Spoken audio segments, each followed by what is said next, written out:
안녕하세요. 저는 38살의 나이에 이제 막 아이를 낳아 키우고 있는 초보 엄마입니다. 몇 년 전 몸이 불편한 첫사랑이었던 지금의 남편을 만나 행복하게 깨를 볶으면서 살고 있는 중이랍니다. 우리 남편은 몸이 많이 불편해요. 전동 휠체어에 타지 않으면 움직일 수가 없고 제가 없으면 세수조차 할 수 없는 그런 사람이지요. 아무리 첫사랑이라고 하더라도 이런 남자와 어떻게 결혼까지 하게 되었는지 궁금하시죠? 제가 지금부터 들려드릴 이야기는 우리 남편의 아픈 과거이자 저와 남편이 다시 만나 사랑을 하기까지의 모든 과정이 담겨 있답니다. 저는 고등학생 때 아주 공부를 잘했어요. 그래서 서울에서 꽤 알아주는 4년제 대학에 입학을 하게 되었습니다. 다들 대학 입학의 꿈들 하나씩은 가지고 있잖아요. 저 또한 부푼 꿈을 안고 건축학과에 입학을 했습니다. 신입생 OT에서 처음 알게 된 몇 명의 친구들은 금세 친해져서 무리를 이루게 되었죠. 아무래도 남자 여자 할 거 없어 섞여서 놀다 보니 그 중에는 서로 눈이 맞아 연애를 시작하는 친구들도 있었고요. 공모전에 출품해야 된다고 교수님들이 달달 볶는데 어떻게 연애를 하는지 정말 궁금할 정도였습니다. 데이트할 시간이 전혀 없었거든요. 결국 건축학과 그 안에서 서로 끼리끼리 눈이 맞아 하루 종일 같이 과제를 하는 것 말고는 데이트를 할 수 없었습니다. 하필이면 저는 여중여고를 나온 터라 숫기가 없어 연애랑은 거리가 먼 사람이었고요. 하지만 친하게 지내던 단짝인 남자 사람 친구는 있었습니다. 민우는 제게 정말 친절한 친구였어요. 과제하다가 졸기라도 할까봐 커피를 몰래 사다 주고 학교 앞에 맛있는 디저트 가게가 생기면 포장도 해주고 하루는 제가 과제를 끝내고 늦은 시간에 집에 가려고 하니 위험하다면서 집까지 데려다 주더라고요. 저는 살면서 운전기사가 딸린 차를 타본 것이 처음이라 매우 놀라웠습니다. 민우는 전혀 티를 내지 않았지만 어마어마한 부잣집 아들이었어요. 한 번은 둘이 팀 과제를 해야 해서 민우네 집에 갔던 적이 있었는데 집이 무슨 궁궐 같더라고요.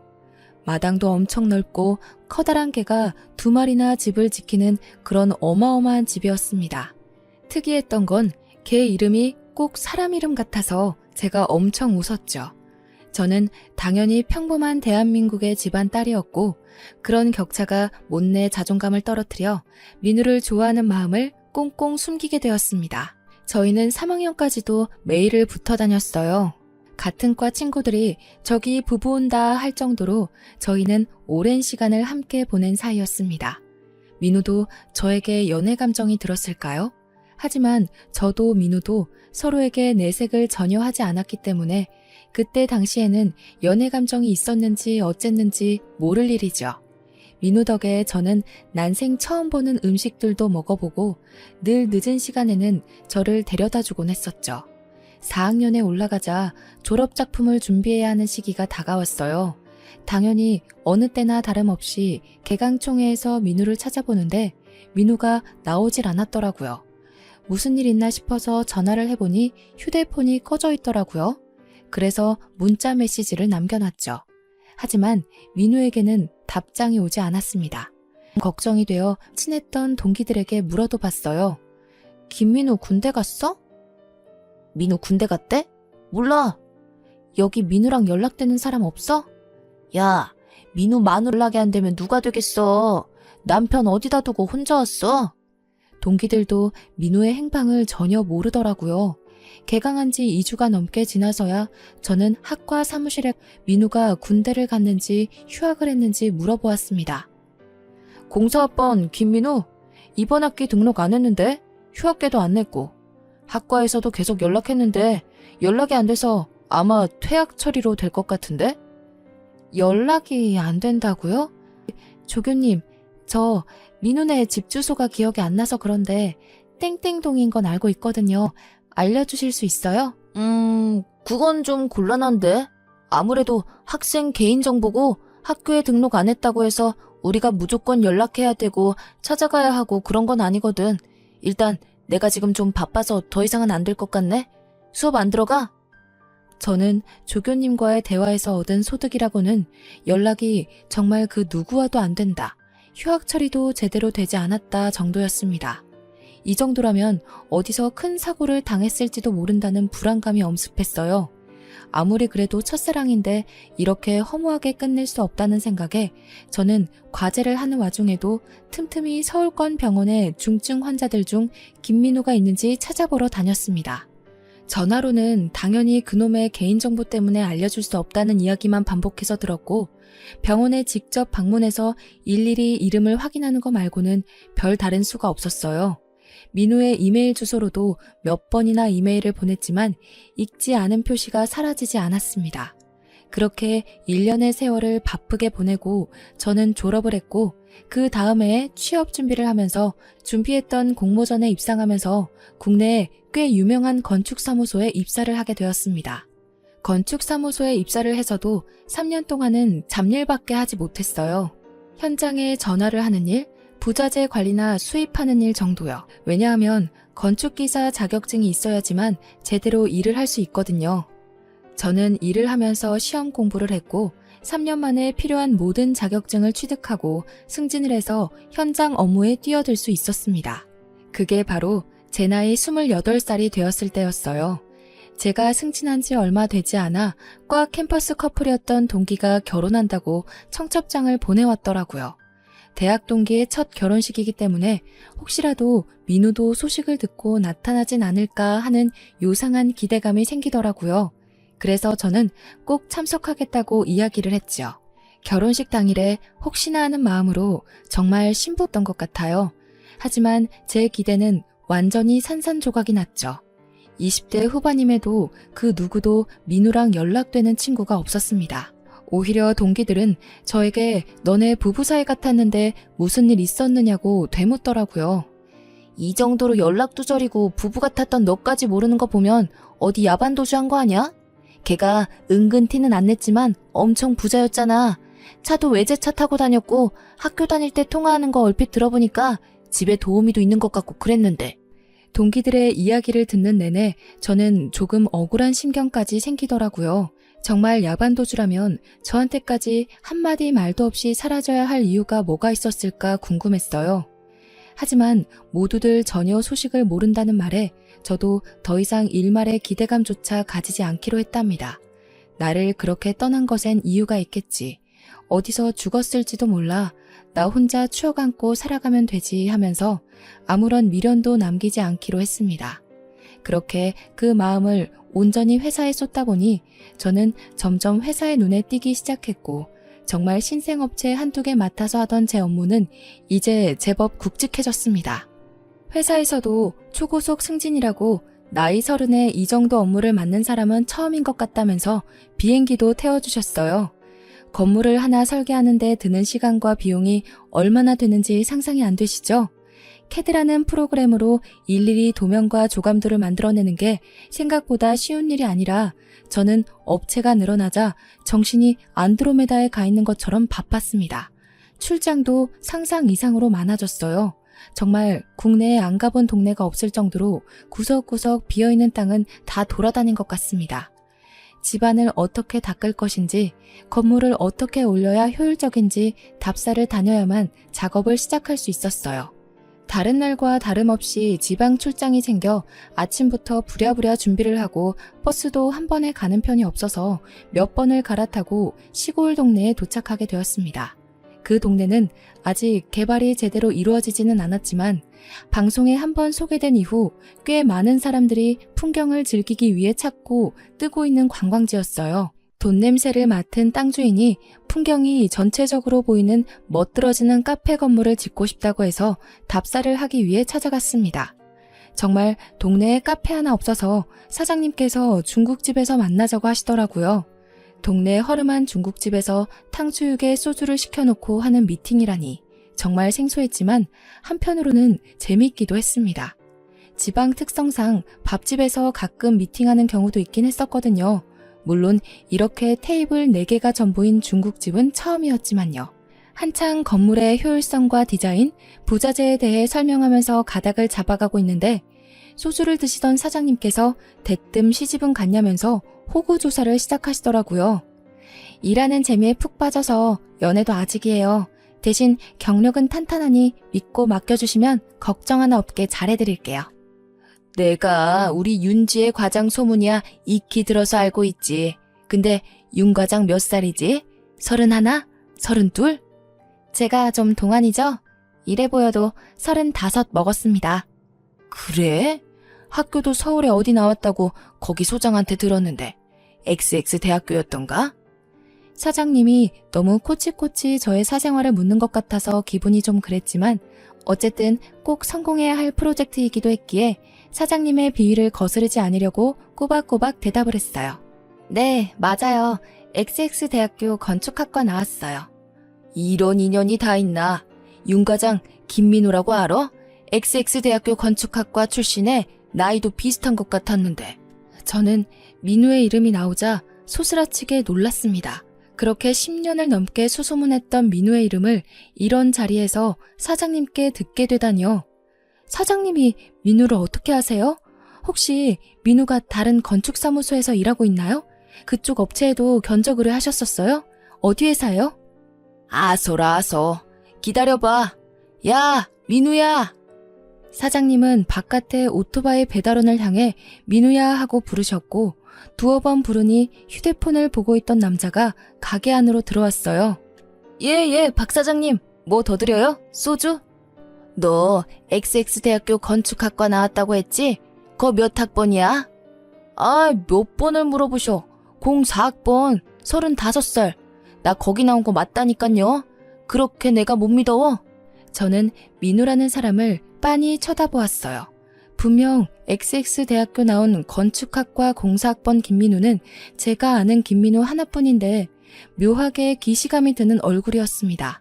정말 길에서 만나면 모르고 지나칠 법한 아무리 10년이 넘는 세월이 흘러 강산이 바뀌었다고 해도 이렇게까지 다른 얼굴일 수 있나 싶은 모습이었어요.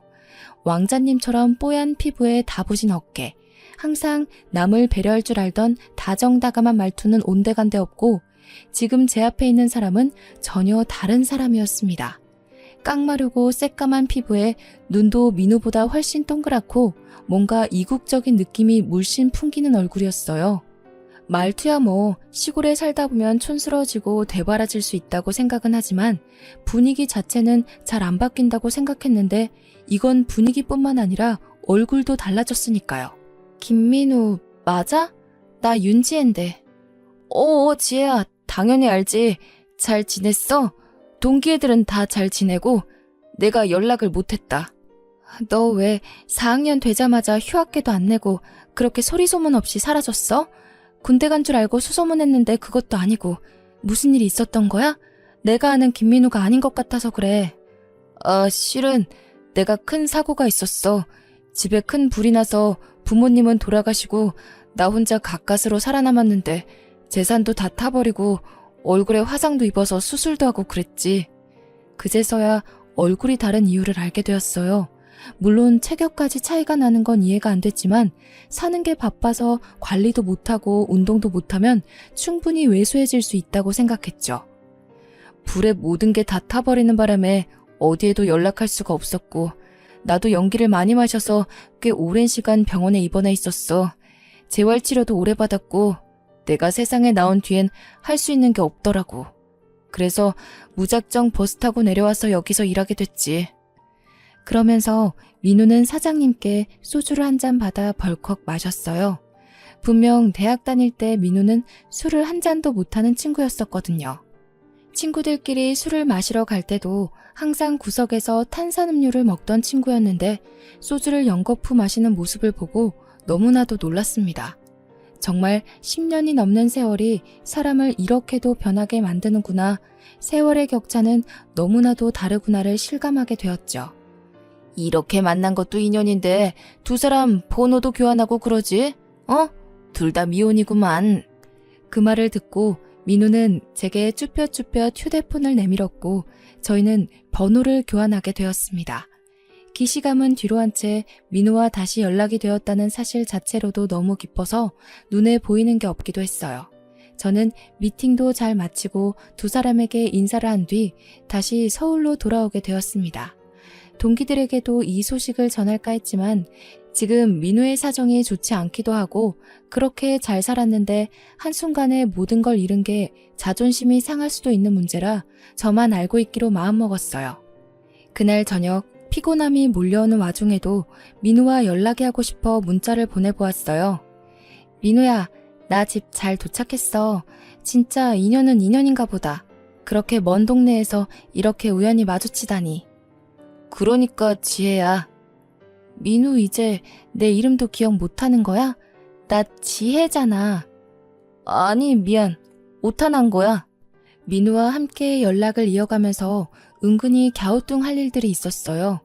예를 들면 캠퍼스 건물을 이야기할 때도 건물을 헷갈린다던가 다 아는 건축 설계 이야기를 할 때도 기억이 안 난다고 한다던가 하는 일들 말이죠.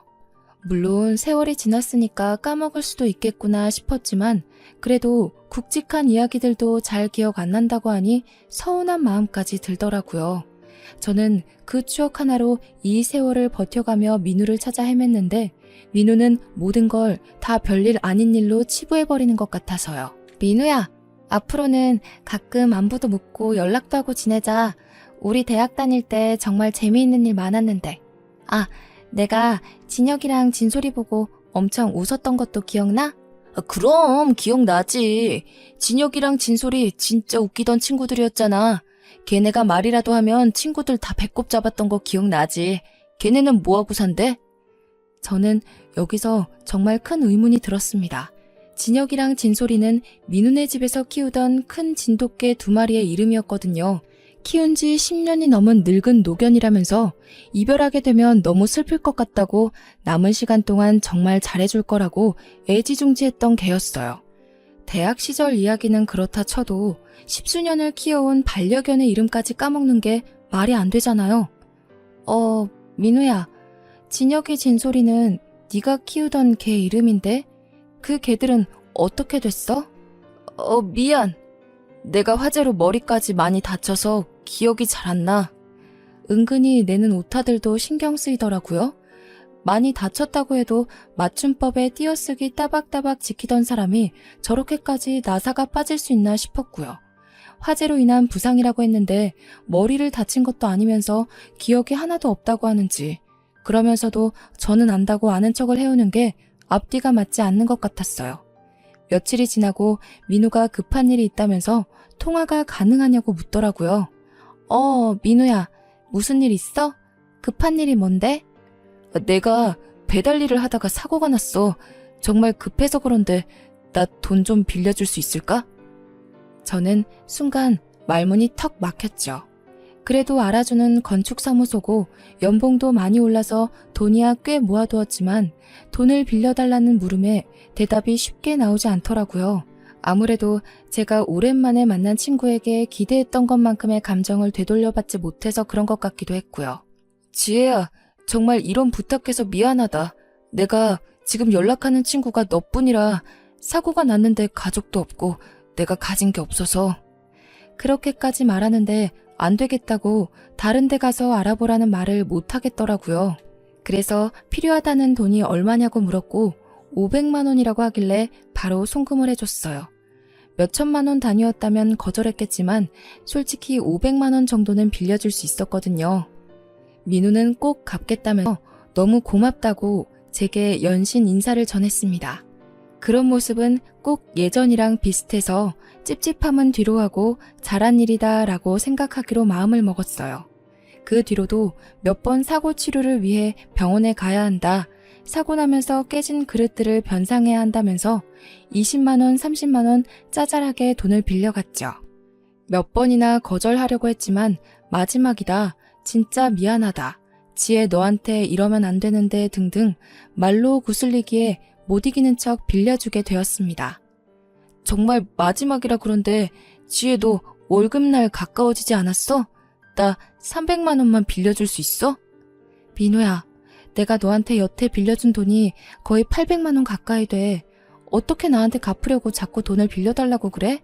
그리고 여태 빌려간 돈 한 푼도 안 갚았잖아. 나도 생활이 힘들어서 더는 못 빌려줄 것 같아. 저는 제 월급 날짜까지 물어보는 행태가 많이 뻔뻔하다고 느껴지고 점차 수상해졌어요. 하지만 본인이 김민우라고 하고 그것도 제가 말하기 전에 XX대학 건축학과 공사학번이다까지 밝힌 마당에 증거가 딱 나오는 것도 없었고요.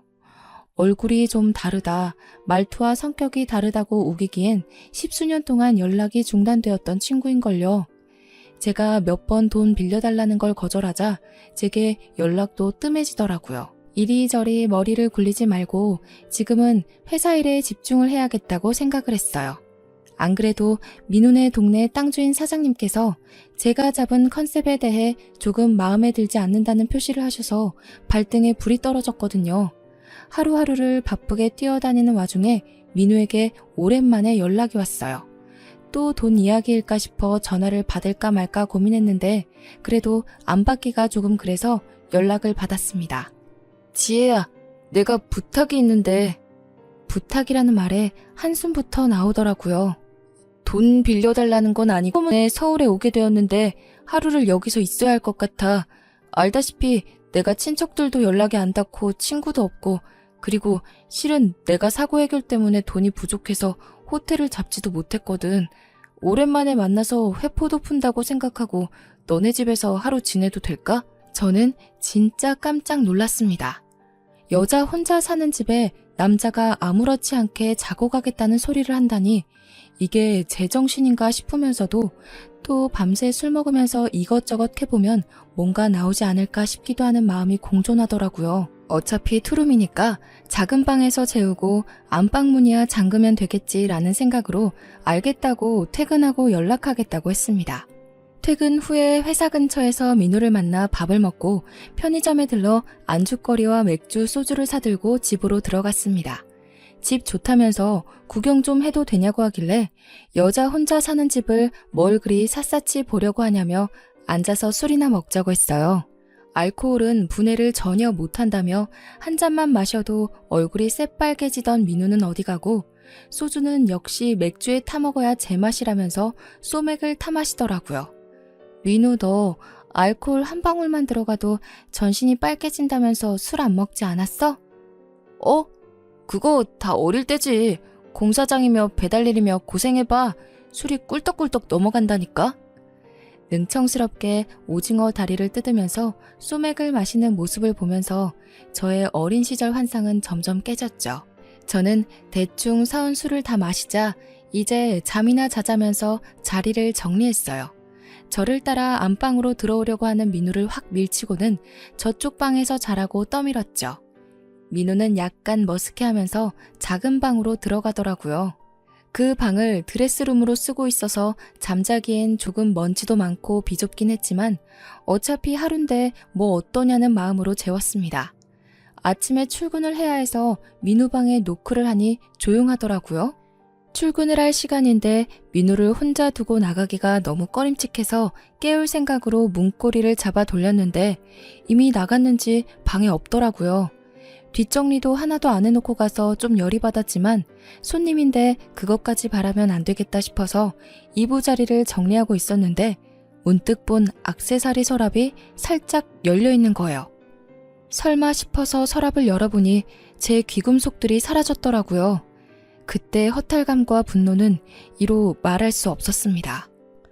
회사에 정말 죄송한데 집에 도둑이 든 것 같다고 사정을 설명한 뒤 경찰을 부를까 고민을 하다 민우에게 연락을 했습니다. 제 서랍에서 사라진 귀금속들은 엄마가 취업 선물로 주셨던 금 5돈짜리 팔찌와 30이 되었을 때 아버지께서 생일 선물로 사주신 진짜 진주 귀걸이 목걸이 세트였어요. 경찰을 바로 부를까 싶기도 했지만 그래도 민우가 돌려주기만 하면 없던 일로 해줄 수 있기에 민우에게 먼저 연락을 한 거였죠. 지혜야, 나 먼저 나왔어. 아침에 급하게 나오느라 인사도 못했네. 민우야, 혹시 작은 방 서랍에서 내 귀금속 가져갔어? 저는 둘러대지 않고 단도직입적으로 물어보았죠. 민우는 잠시 말이 없다가 흥분했는지 갑자기 저에게 와다다다 말을 쏟아냈어요. 지금 나를 도둑놈 취급하는 거야? 나를 도둑으로 생각해? 내가 어릴 적에 우리 집 얼마나 잘 살았는지 네가 몰라서 그래. 나 남부럽지 않게 돈 떵떵거리면서 살았어. 그리고 나 그렇게 도둑질할 만큼 못 사는 거 아니야. 내가 지금 돈이 묶여 있어서 그렇지 이거 다 잘 풀리면 나 부자야. 저는 정말 황당했죠. 그렇게 돈이 많다는 애가 지금 짜장면이나 배달하면서 돈이 없어서 저한테 빌려간 돈만 800만 원이 되는걸요. 그 기금속 돌려만 주면 경찰엔 신고하지 않을게. 그동안 우리가 알아왔던 시간도 있고 과거를 생각해서 이야기하는 거야. 민우는 씩씩거리다가 주소를 보내라고 하더라고요. 자기가 잠시 눈이 돌았던 것 같다면서 우편으로 보내주겠다고 했어요. 문자로 집 주소 찍으면 택배로 보낼게. 그러길래 나한테 돈 좀 빌려줬으면 내가 이런 치사한 짓까지는 안 했을 거 아니야. 저는 변해버린 민우가 정말 단단히 미쳤다는 것에 확신이 생겼습니다. 처음부터 찜찜했고 민우가 꼭 민우가 아닌 것 같다는 의심이 정말 확신으로 변해버린 순간이었죠. 밤사이에 술을 마실 때 취할 때까지 먹인 뒤에 술술 불게 만들었어야 했나 이걸 경찰에 신고를 해야 하나 고민을 했지만 방법이 없었어요.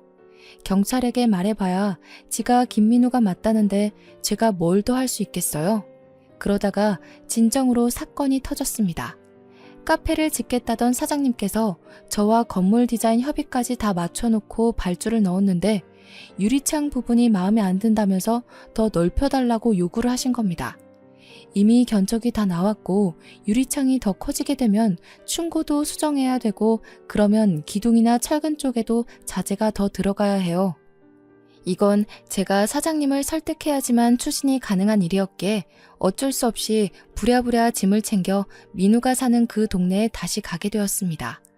버스를 여러 번 갈아타고 오후가 되어서야 겨우 도착해서 사장님 댁으로 다짜고짜 찾아가 협상을 짓기 시작했어요. 사장님께 상황을 그대로 설명드리고 결국 처음 디자인으로 가겠다고 하셨어요.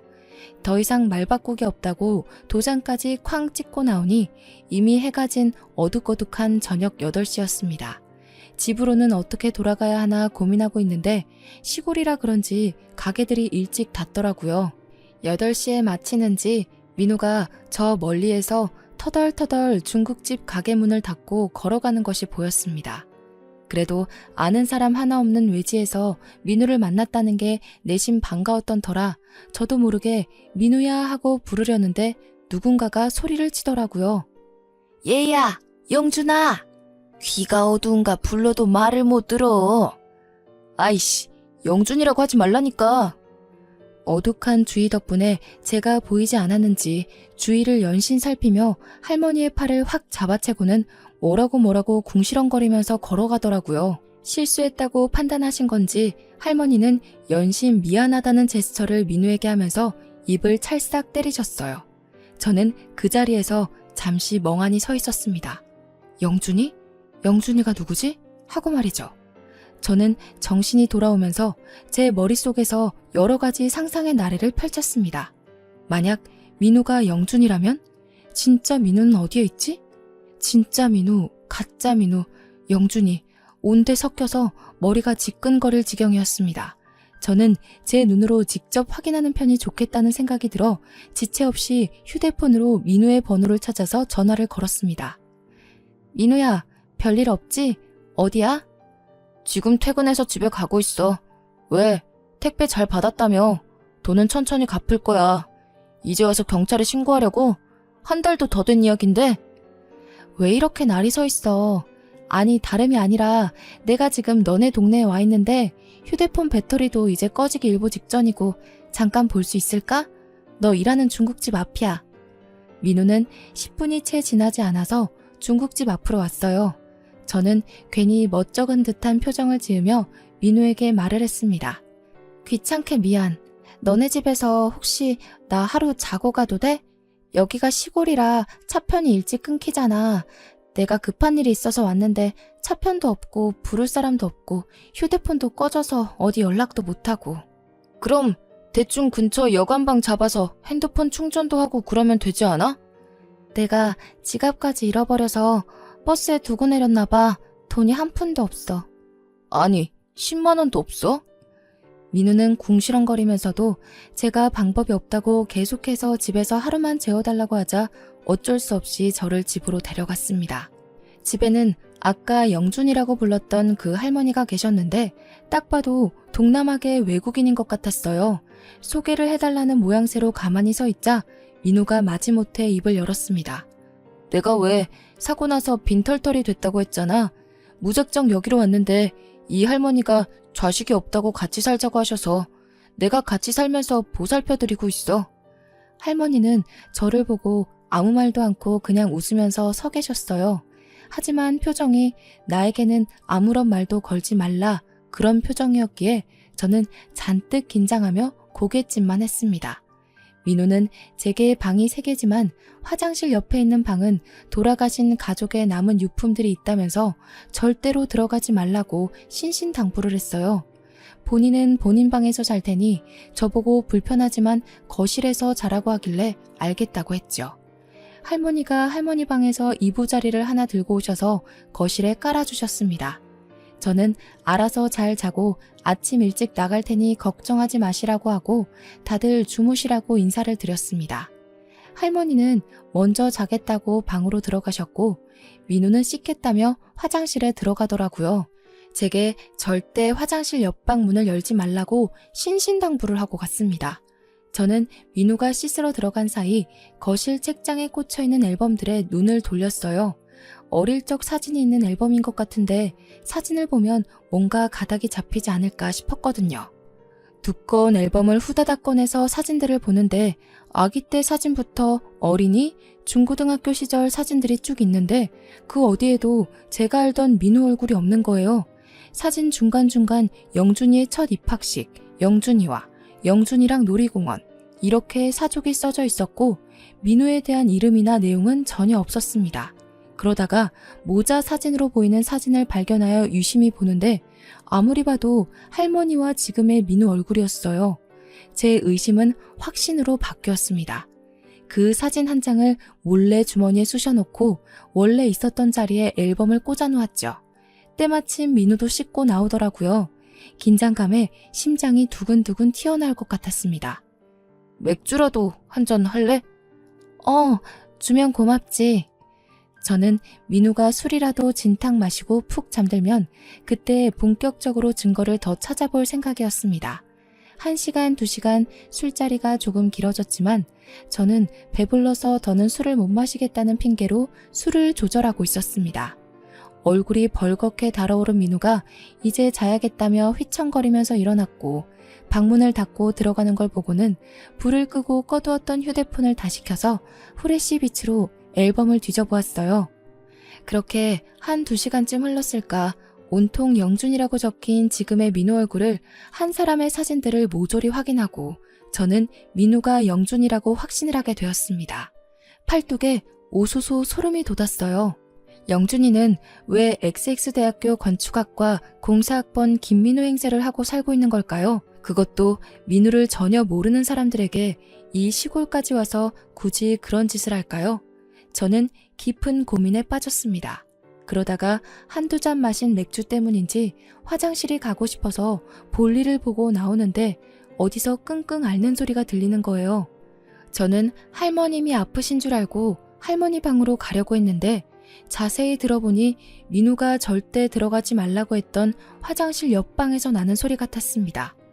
끙끙거리는 소리도 남자 목소리 같았고요. 저는 두려움에 손이 벌벌 떨렸습니다.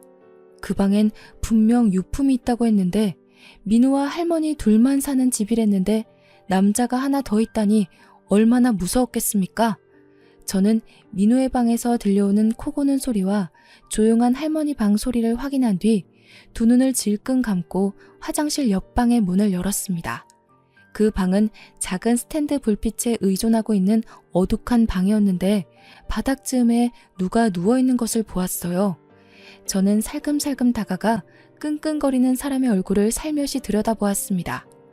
어두워서 잘 보이진 않았지만 실루엣만으로도 저는 한눈에 알아볼 수 있었습니다. 누워있는 그 사람은 진짜 민우였어요.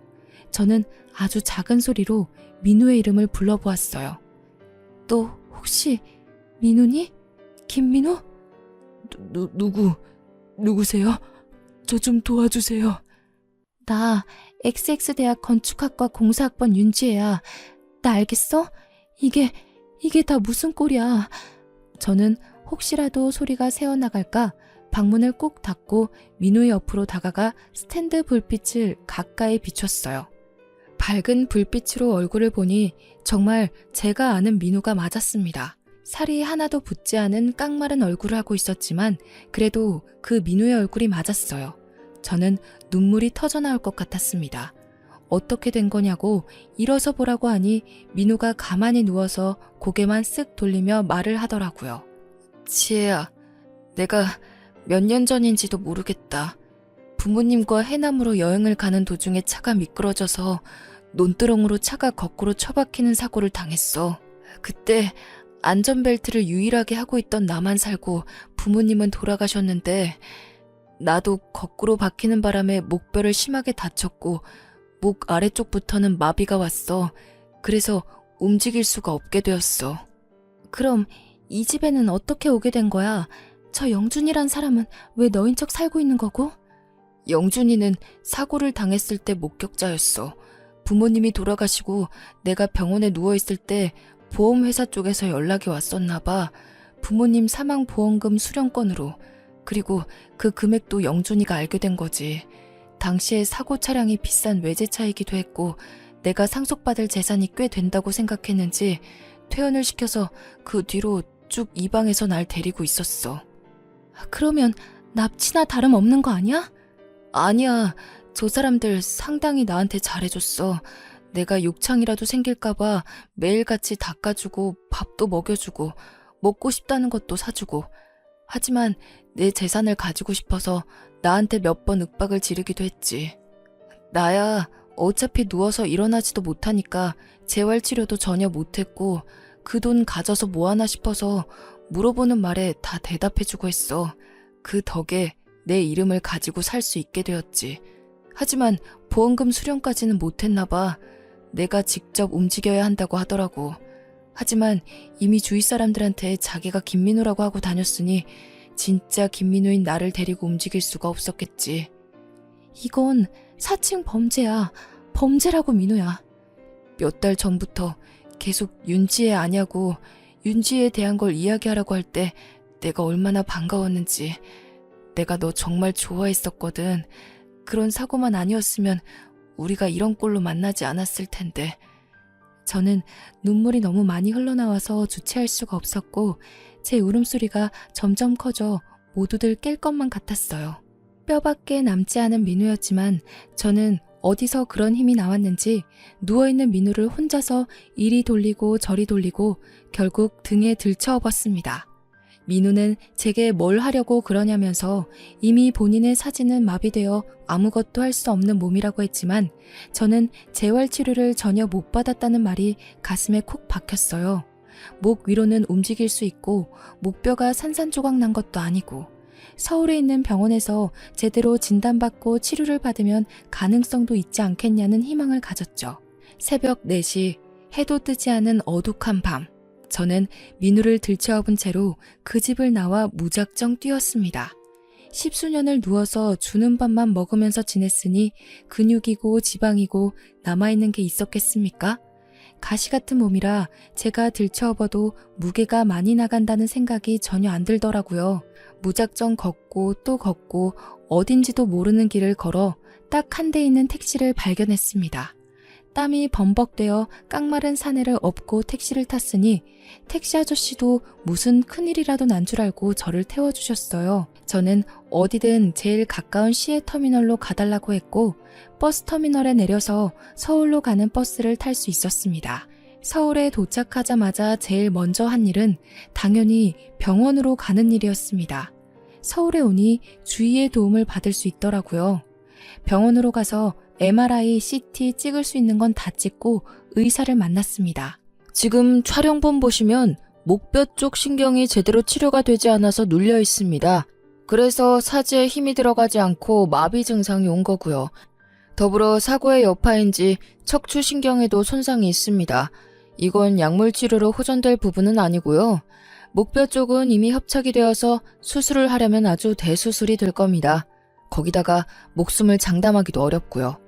하지만 수술이 잘 된다면 이미 오랜 시간 신경이 눌려 눈에 띄는 회복은 어렵지만 팔 정도는 움직일 수 있게 될 겁니다.